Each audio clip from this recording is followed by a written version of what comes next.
Hi, coach. So, how do you take West Indies as an opponent, and how is the mentality of the team after the humiliating defeat against Italy? Yeah, we were very disappointed with our effort against Italy. It's one thing to pull out a performance like we did against England, and then to turn up and play completely a different game against the Italian team. We went away from our game plan for whatever reason.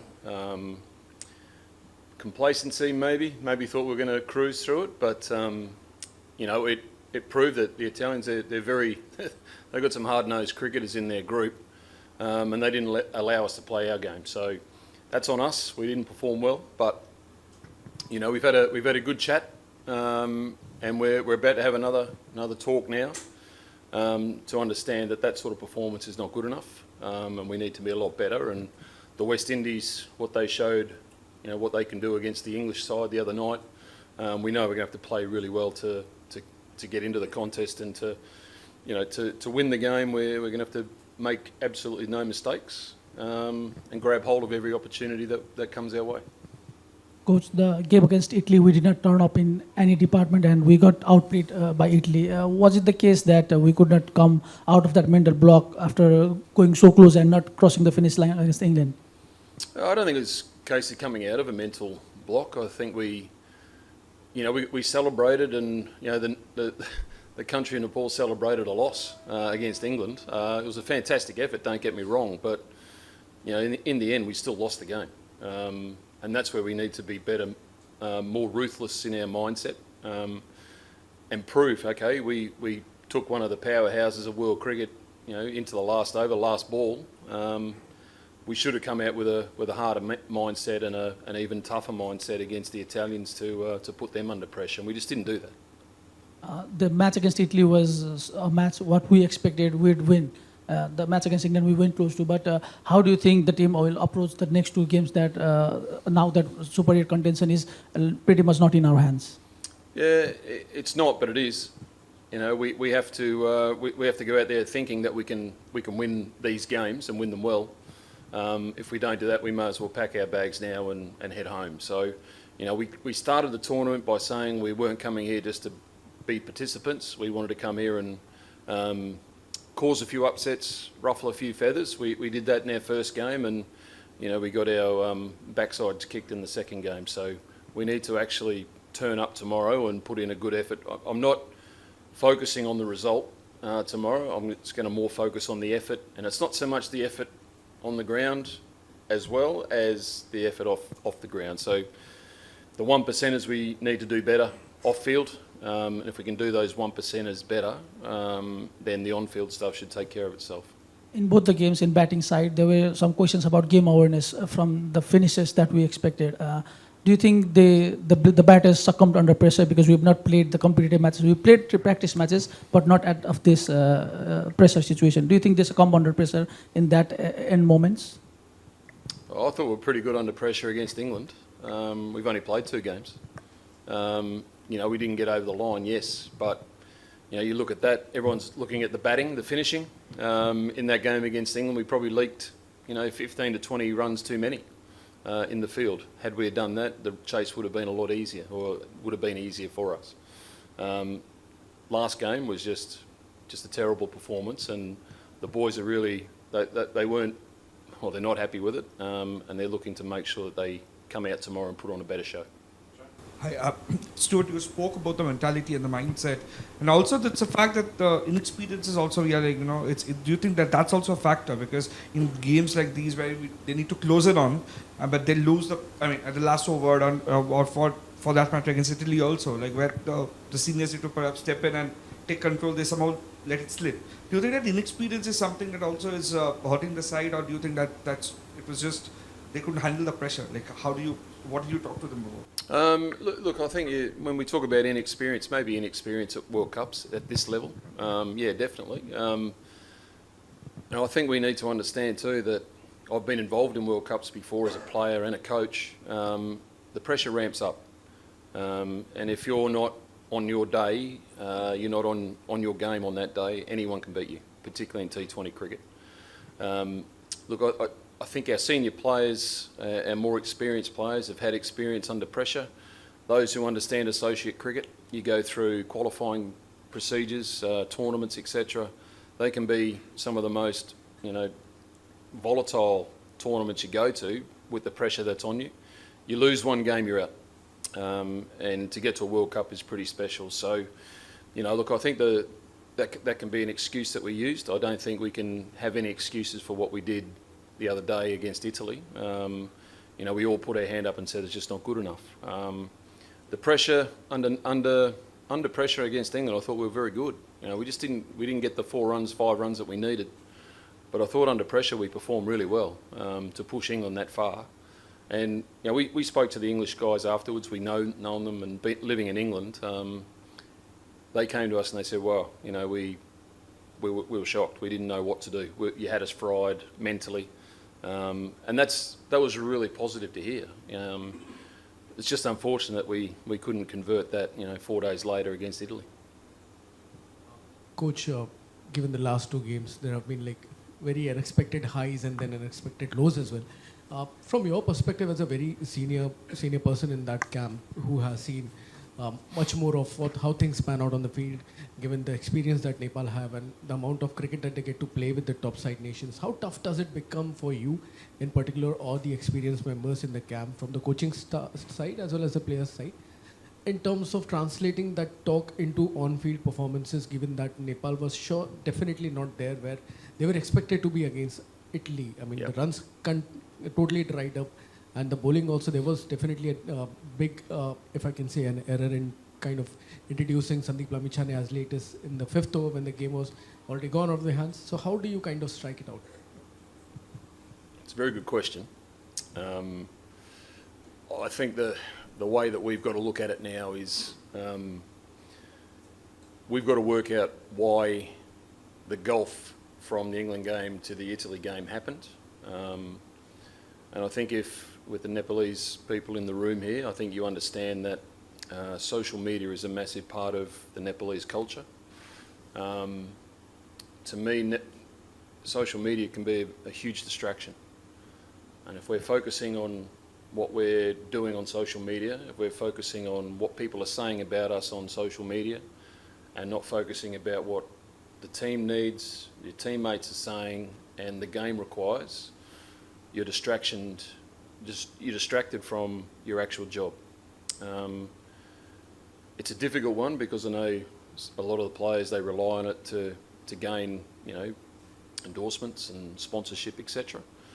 But I think also that World Cups, cricket is the main thing. If I tried to explain to them that if we keep winning games of cricket, your likes will go up anyway. You don't have to keep showing your face. If you show that Cricket Nepal is going forward and we're winning games of cricket, your attraction on social media will go through the roof. So it's a difficult one for me because I'm a social media dinosaur. I don't understand it. I don't know the impact it can have online. I know the negative impact it can have, but I don't quite understand the positive impact. So I'm being educated on this as well, and trying to strike a happy medium with the players, just to make sure that they're focused on their cricket number one, and the rest of the the nonsense that I call it, and I've said that to the boys today. Get that away from cricket. Do it away from cricket. When you're at cricket, do your cricket. So maybe that the distraction from the highs of nearly beating England, and the people from around the world of cricket, the greats of the game saying, "Oh, Nepal, what a my heart goes out to you," and all the rest of it. That's nice to hear, but we've still got to remember we lost. And to go from that high to then go to an extreme low the next 4 days later, that's not showing mental toughness. It's not showing commitment to your team, to your country, to your family, etc., to your teammates. So we need to make sure that we understand that we need to do that better, and how we address that from now on needs to come from good conversations, positive conversations, but also don't just say you can't do it. Pick and choose the times that you do it properly. Coach, what about the captain Rohit? Is he okay? He's all right. He just had there's been a bit of fever going around the World Cup, some stomach issues, etc. But Rowett's he had a fever last night. He took medicine. He should be fine for tomorrow. So the next question is that apart from those two results, there has been talk that the gap between the associate and the test countries has been decreasing. But some may have other ideas. What Nepalese cricket actually must do to get to that level? Yeah, look, it's how big's a ball of string, First and foremost, we need a proper domestic structure, which I know that, talking to the people involved in the cricket making decisions, constant conversations are going on about how we can create, a first-class structure that's why the Test nations are as good as they are. They have pathways from very young ages right through to, the senior national men's and women's team. To replicate that is going to take a lot, and unfortunately it takes a lot of money to make it happen. So we need to find a way how we can maybe take parts of a structure and implement it into our cricket, finding the time, finding the grounds to be able to do so. These things will take time, but when you say there's a big gulf, of course there is.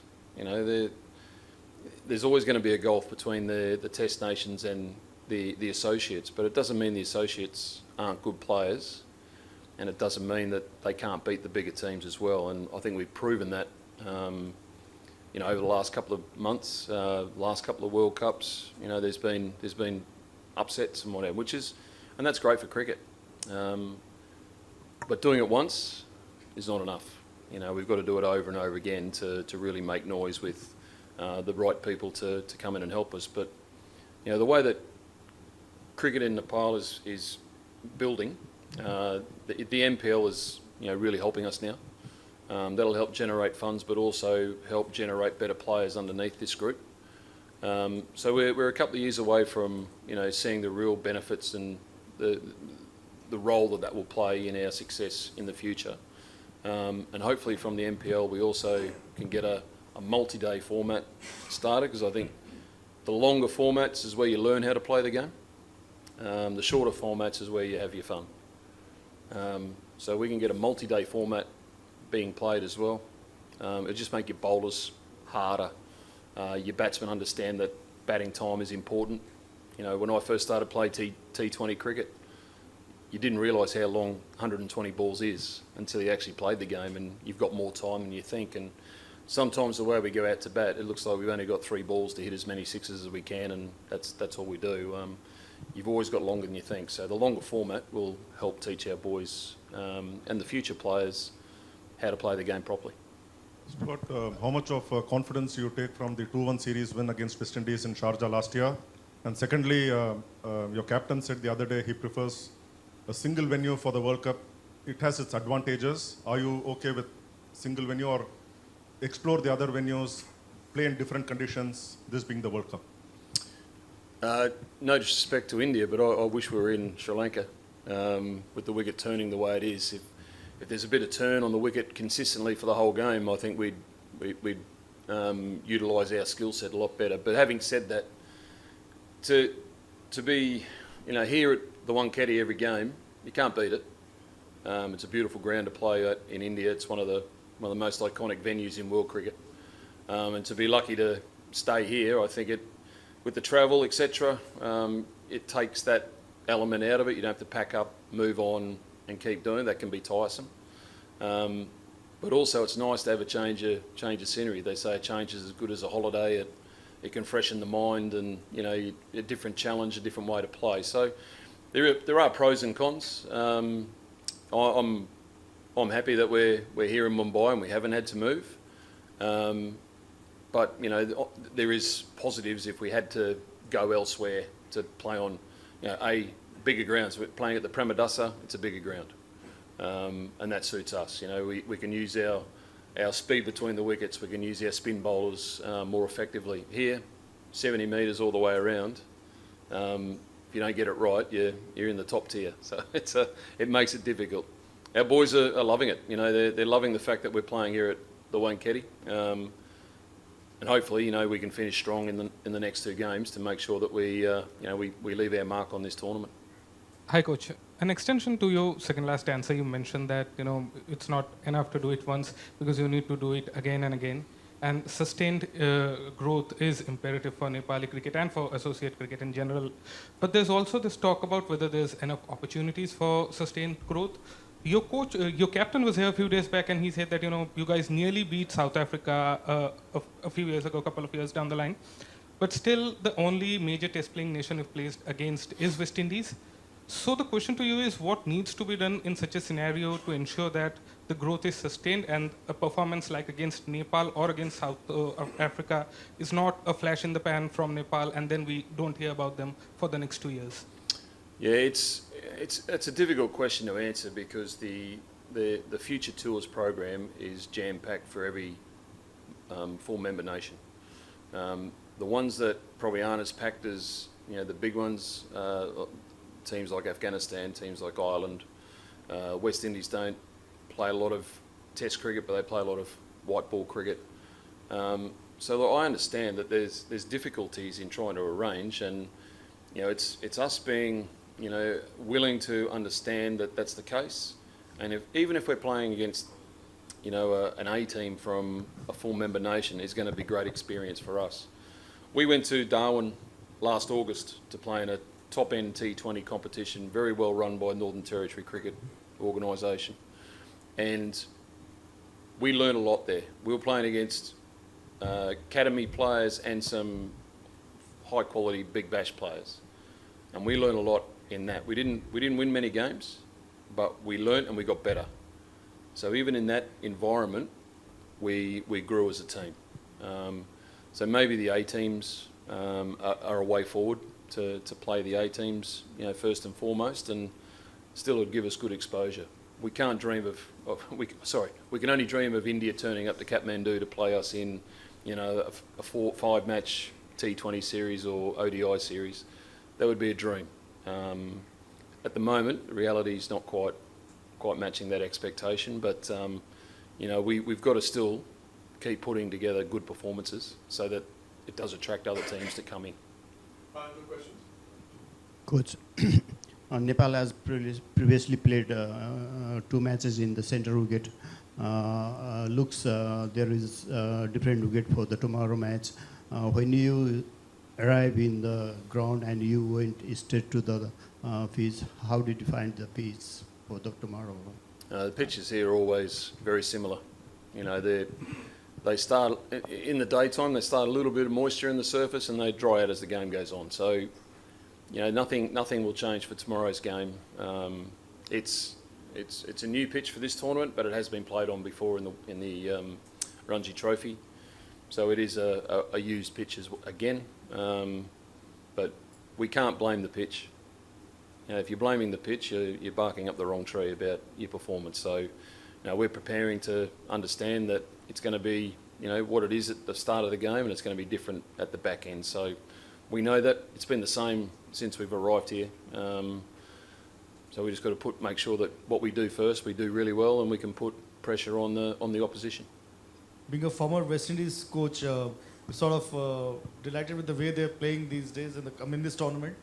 They've won a couple of matches, beat England here, and secondly, yesterday's upset of Australia, by Zimbabwe, does that sort of, it made you sad because you're an Aussie, but also somewhere it provides inspiration to the Nepal team that they can also pull off an upset?